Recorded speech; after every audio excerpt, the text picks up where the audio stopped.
What's going on, guys? Welcome back to LOI Fan TV. Today we are joined by Luke Jennings, a massive Shamrock Rovers fan, and today we're going to be chatting about how they've won their fourth League of Ireland title in a row and a fantastic achievement.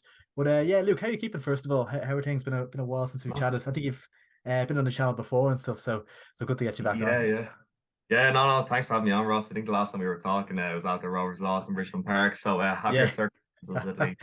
Speaking of Richmond Park, obviously you did win the league there last Friday night. Obviously your fourth in a row, an incredible achievement. And was it even like that little bit sweeter to win it at the home of one of your title rivals in a way as well? St. Pat's, was that like a little bit sweeter to do it there?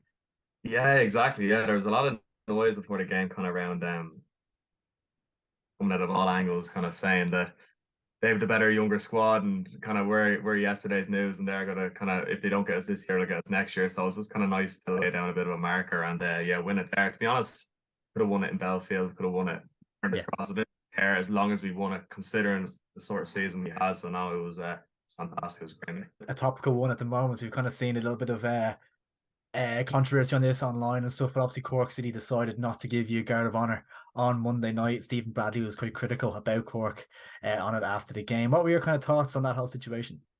Yeah, like it's a tough one because I suppose I have my Rovers glasses on, so I'm gonna kind of answer it favorably towards Rovers. But I find it hard to think. Like I find it hard. I feel like when a club doesn't give a guard of honor, it's quite disrespectful. Like I understand like in Celtic and Rangers and stuff like that, like they just hate each other. But like with Cork, like they were champions quite recently, and I don't know, I just kind of, it was a bit distasteful. And like Rovers and Cork don't really kind of, I know there's this stuff with Josh Bradley earlier on in the season, but like Cork released a statement kind of like siding with Stephen Bradley, and I thought there was kind of good blood there, but Yeah, obviously it was there's still a bit of kind of, I don't know if jealousy is the right word, but a bit of animosity for sure around us winning the yeah. league. Look, as the fans say, nobody likes us, so sure, look, that's just the way it goes. That's it. Yeah, yeah. No, I think I'd agree with you. I think as much as like you don't like to do, I think it is the right thing to do is to do that kind of honor. It's a tradition, and I think it's the correct thing to do when the champions have won the league. They deserve that little bit of respect, I think, at the start of the game. So yeah, from a neutral point of view, I think Cork. I felt it was a bit embarrassing that the manager's kind of pandering to the fans, saying like, as if the fans on Twitter are going to want to do it, but that's not really representative of how the club should be run. If you're running a club off how the fans are saying on Twitter to run it, you get nowhere. Like so, it just it left a bad taste in my mouth personally as well. And it's not like Cork are like, not even in a disrespectful way. It's not like Cork are like title rivals or anything. Like they're in a relegation battle. It's not Bows or anything like yeah. Yeah, it was kind of a weird one. Like I didn't really see it coming, to be honest. 'Cause I was like, right, they're obviously like Holland's coming in there trying to keep them open, like they're kind of focused on that. But then Yeah, there's kind of like narrative spin towards the game, and I was like, I was a bit taken aback by it, to be honest. But sure, look, that's football. yeah. It is so. Yeah, and it's a dead rubber as well. Like both the teams, just the fates were decided. Like it was so strange. I thought really to add that bit of controversy and Yeah, that bit more pressure to them, kind of going into a relegation playoff game or something. I just thought it was very weird. Now, I don't know. I don't know. Like I know. I saw some Rovers fans on Twitter kind of talk about. I'm trying to remember back, but Stephen Kenny was in charge in like 2012, and it was something that we didn't give a guard of honor to Sligo. But then again, like that, I understand that logic, but at the same time, it was a different time. Like Steve, I feel like Bradley's the sort of manager, and the kind of group we have, like respect's kind of given. And like if the shoe was under the foot to say Pats had won the league on Friday night, I think we would have given them a guard of honor just because like out of respect, because we even yeah, treat champions. And I don't know. I just feel like it's kind of like the right thing to do. But sure, look, each their own. yeah, no, for sure, for sure. Going back to the kind of the start of the season, I suppose obviously Rovers did kind of start up the season on a slow foot, and it was kind of a disappointing start, and things were kind of people get like a lot of fans were kind of concerned about the season ahead. Obviously turned it around in the end and went on to win the league. But at the start of the season, like after the first few kind of results, were you concerned at all? Yeah, yeah, Jesus. Like I remember being in Tala when we were 4-2 down to Cork with 10 minutes to go, and I was like, is Jesus, this yeah, going to the game that night and being like, right, we need to get the goal difference up here. And they were yeah, losing 4-2, and I'm like, what is happening? Like every time they attack, they score. And I got to the point on Paddy's Day, and we played Pats and we drew 2-all. We were winning that game 2-1, and we conceded in the last minute Mulroney. And it was 6 games in without a win. And I was like, it was just beggars belief. I didn't know what was going on, to be honest. And like, and Bradley was quite calm at the time, to be fair, like Howard than most. And he fair to me, always said that we come back, and then yeah, we won out of nine, and that kind of brought us back to where we belong. But Yeah, it was a really weird and concerning start because like it wasn't even like we were playing badly. Like I think back to the Sligo game, we were winning 1-0. We can see it in the last minute. The Shells game was just kind of it was a dead rubber, kind of just two defenses that couldn't break each other down, and then Yeah, yeah. we were winning the pass. But I don't know. Look, that's football, but sure, look, it always right in the end. Yeah, no, absolutely, absolutely. And to pull that off after that kind of shows Stephen Bradley's kind of composure in those situations. He knows kind of how to navigate those scenarios now, doesn't he? I think he's gained that obviously after the last few years. When he first came in, there was kind of some situations where he might not know how to dealt with certain players and those when the team gets too low after certain defeats, he might not know how to deal with that. But he really kind of kept his cool, kept his composure, Yeah. and kind of guided the team forward. I just think he's such an inspiration, really, because seeing what he's doing with off the pitch as well, it's been phenomenal, really, what he's been able to achieve this season. I think. Yeah, it's unbelievable. Like, geez, I couldn't even begin to imagine what he goes through, like with his son Josh, and like even what I was saying with the Cork fans giving him stick, and then he kind of like that was mid-season, like right Yeah, before the Cork, and just keep on going every 3 games, every 3 days a game, and like kind of like what you were saying about keeping calm. I think that 2019 when we had that 9 point lead over Dundalk mid-season and we bottled yeah, it was a huge thing for Bradley. I think he kind of registered in that time. He's like, right, well, look, if we can bottle this in July, it's only April and we're well off the boat. We can well catch up. You know, the 6 months. absolutely. Yeah.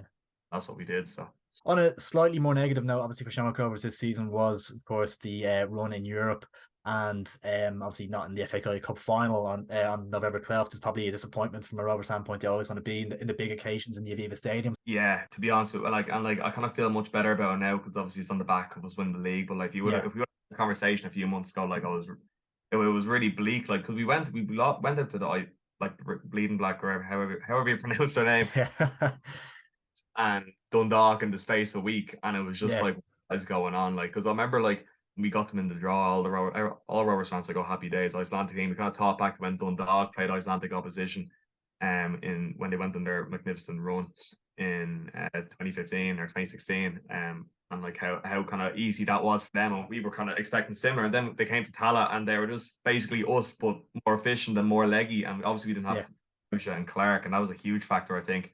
And then obviously I think like even like reading back Bradley's quotes in the Dundalk game, the cup exit, like Johnny Kenny could have had a hat trick that game. That was just a freak game in my opinion. Like yeah, it was. yeah.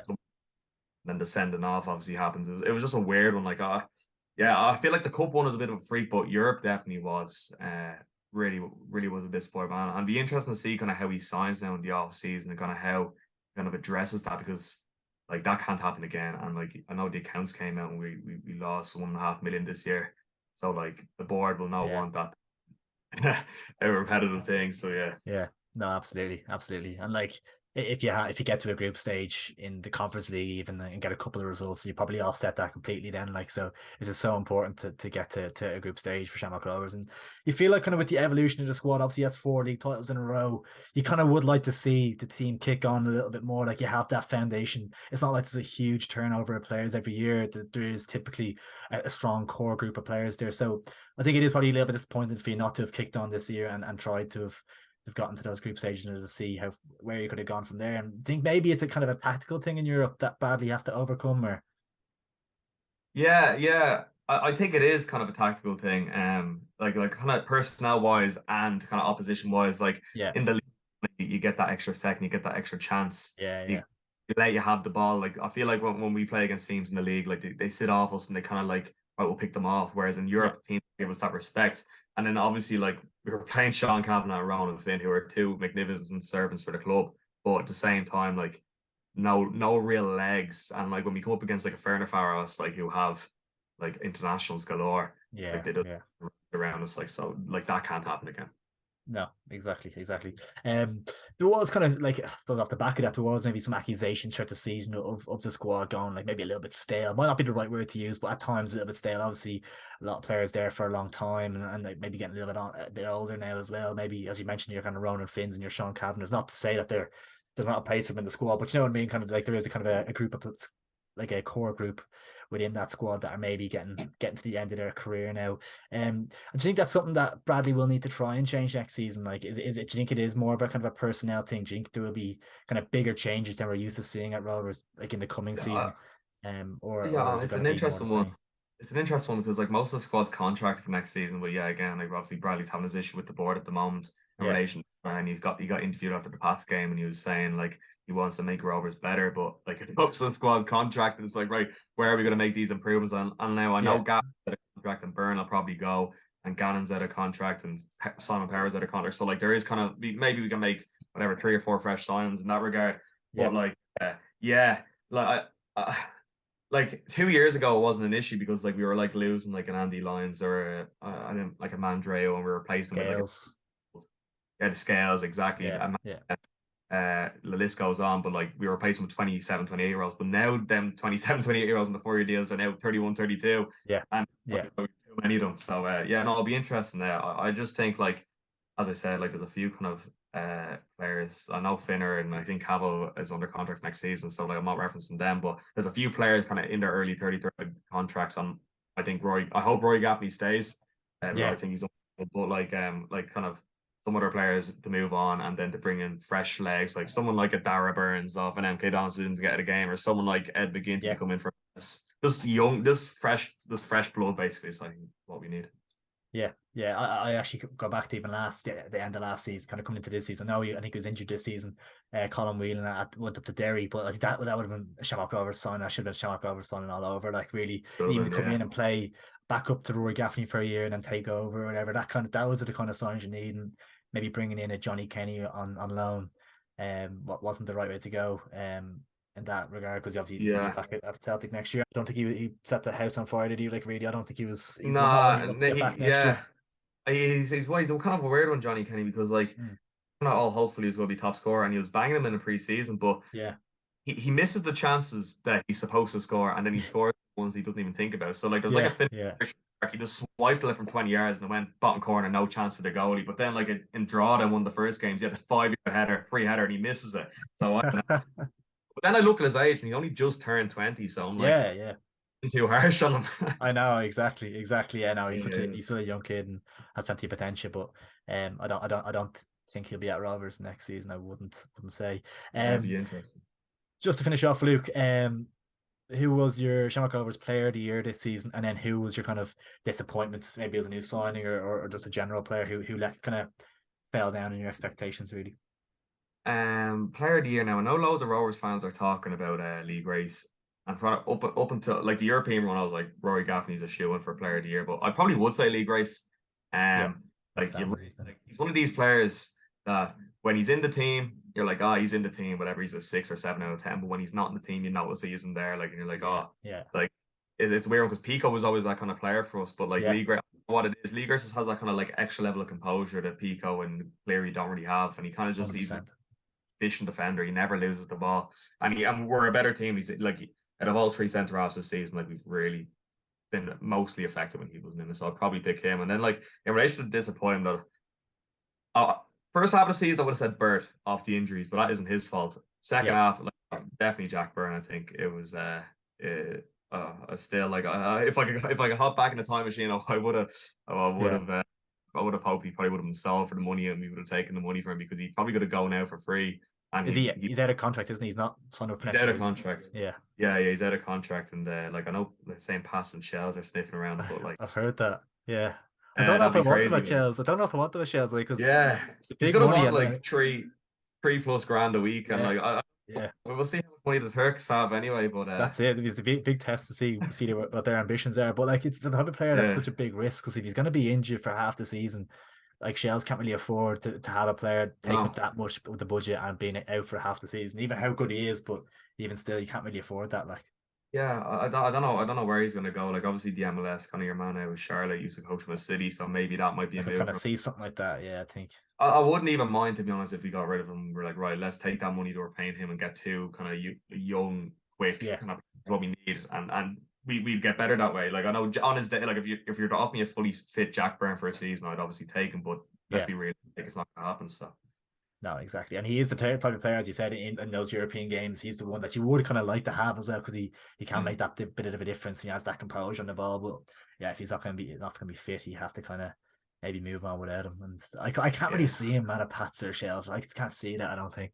I think if he stays in the league, he stays at Rovers. It kind of makes sense, because obviously Champions League, and if he wants to play for Ireland, like he's not going to sign for Shells or Pacific Rock and go on and play for Ireland. Yeah. But I Yeah. don't know if he even wants to play for Ireland, but yeah, the MLS kind of, if I was him, like for the money and where he's at in his career, probably makes the most sense. So we'll see, anyways. Yeah. Maybe a Saudi or something like that. You never know. Like, Imagine, yeah, yeah. that'd be gas. Yeah, Yeah. I wouldn't mind to see You that actually actually. wouldn't Yeah, know. that'd Like, be you wouldn't know. gas. Exactly. Give him a new deal and sell Yeah. Yeah. Yeah. him. Luke, an absolute pleasure as always. Thank you so much, mate. Cheers, Ross. Much appreciated. Thank you. Top man.